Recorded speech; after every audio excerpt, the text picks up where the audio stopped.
True story of the richest family in history. Conspiracy theories abound about the Rothschild banking dynasty, arguably one of the richest families in history.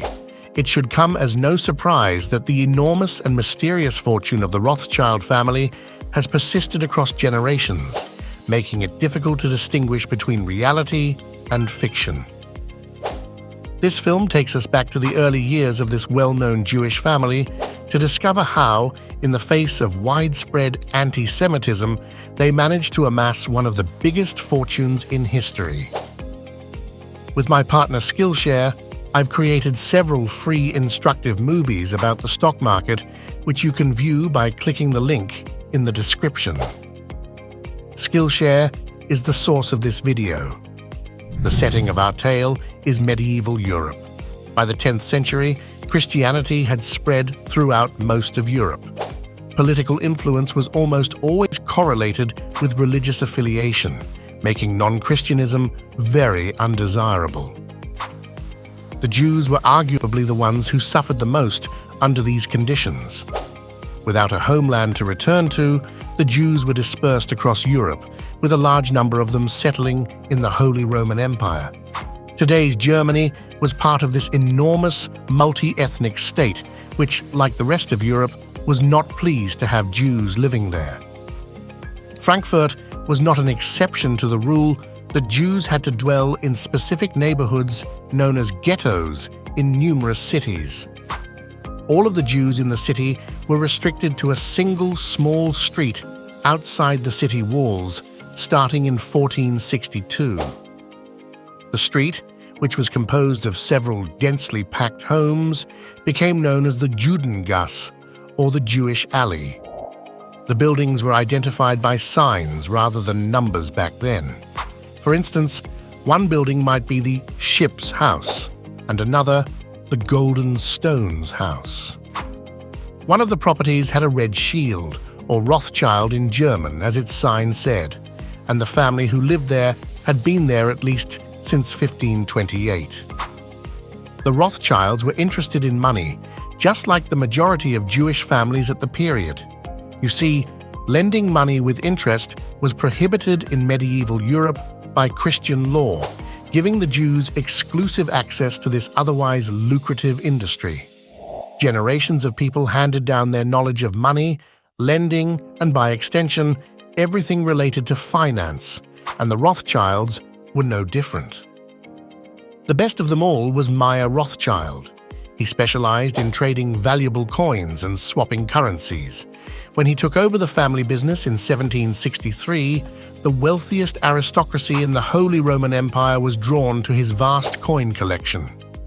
Wilhelm of Hesse, the crown prince, was one of them. When the prince first met Mayer in 1769, he soon discovered that he could be trusted with any financial concern, not simply collectible coins. Wilhelm IX of Hesse employed Mayer as his Hofjude, or court Jew, to handle his money after he took the throne in 1785. Remember, this was standard practice in Central Europe. Jews would provide protection, cash, and occasionally even real noble titles in exchange for the nobility outsourcing their financial affairs. Mayer was in charge of collecting taxes on Wilhelm's holdings and was responsible for safeguarding his funds, which proved to be a challenging assignment in 1806. In that year, Napoleon seized Hesse, forcing Wilhelm into exile and jeopardizing his good fortune. However, Mayer was astute and prepared for Napoleon. Nathan Rothschild, one of his 5 sons, was dispatched to London in 1798 to establish a currency firm akin to his father's. With this base established, Mayer moved Wilhelm's money to London with ease and lent it to the British Crown. To put it plainly, Wilhelm was giving the British money to oppose Napoleon and retake the country. Now, Mayer passed away in 1812, leaving Nathan in charge of Wilhelm's wealth and the Rothschild inheritance. His oldest brother took over the original Frankfurt business, but he stayed in London. The 3 surviving brothers, meanwhile, dispersed throughout Europe and opened branches in significant cities. The brothers used a common tactic despite their remoteness from one another. They would lend their money to local governments and the nobility. For instance, the brother in Vienna would lend money to Francis II, the final Holy Roman Emperor, while the brother in France went on to become the banker of Leopold of Belgium. The Rothschilds would eventually become nobility when he bestowed the noble title of Baron to all 5 of his brothers in 1818. Over the ensuing decades, the Rothschilds were first in line to receive loans whenever a European government fell and was replaced. That is precisely what transpired following the fall of the Holy Roman Empire or the French Revolution in 1830. The lending industry was incredibly prosperous. The Paris branch, for instance, expanded from $5 million in 1820 to more than $500 million in 1850. The 5 Rothschild family back then essentially performed the same functions as the International Monetary Fund does now. They made huge profits by lending money to governments and stabilizing important currencies. Naturally, in addition to receiving government loans, the 5 branches made numerous private investments during the 19th century.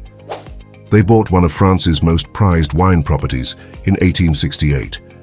They bought a little portion of Egypt's Suez Canal in 1875. And in 1883 they provided funding for the first significant oil well in history, upending the Rockefeller monopoly in America.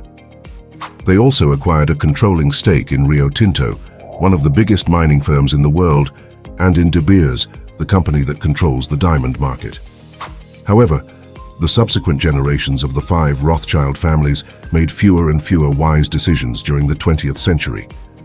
When the last male heir passed away in 1900, without leaving any children and left his wealth to the branch in Paris, the branch in Naples went extinct.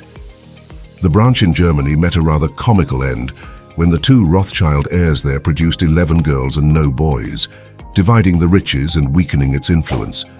Before Hitler came to power, of course, the Austrian branch of the Rothschild family was doing rather well.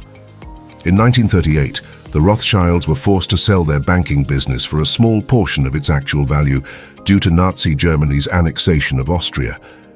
Most of them managed to flee with their liquid assets, but one of them was apprehended while leaving and was only set free after he paid the then highest ransom in history, $21 million. The Austrian Rothschild family was virtually forced into bankruptcy by the ransom, and the Nazis took control of their estates, companies, and artwork. A few years later, the Paris branch experienced the same situation. Hitler and Hermann Goering even personally visited the collections to view and select their favorites, since they were so beautiful.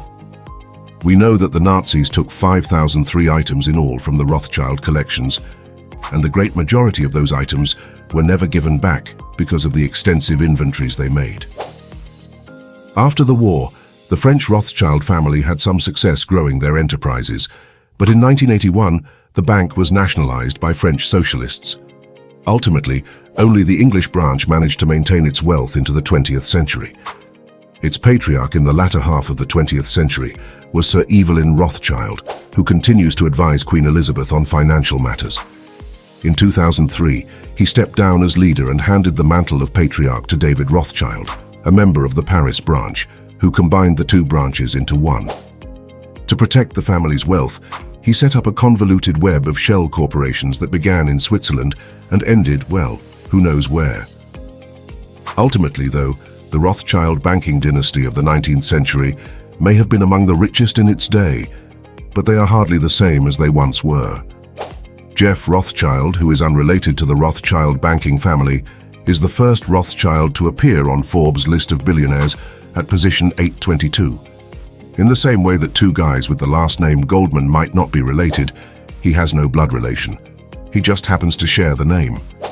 Only at number 1284 does the first real Rothschild appear on this list, and his riches are connected to an asset management firm that looks after other people's money. Ultimately, it appears that the once dominant Rothschild family is only a blip on the map of world wealth. To be honest, it makes sense 90% of wealthy families lose their assets by the time their children reach adulthood, according to statistics.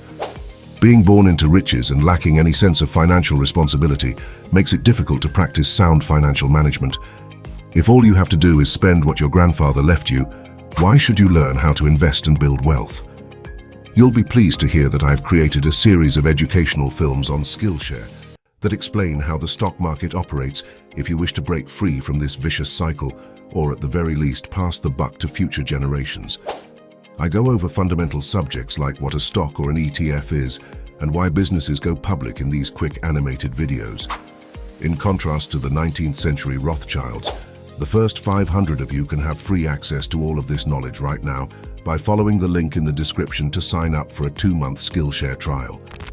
After registering, look up Investing 101 Inches online, or click the link I've kindly provided in the comments section below. If you're not aware, Skillshare is the greatest place to learn online.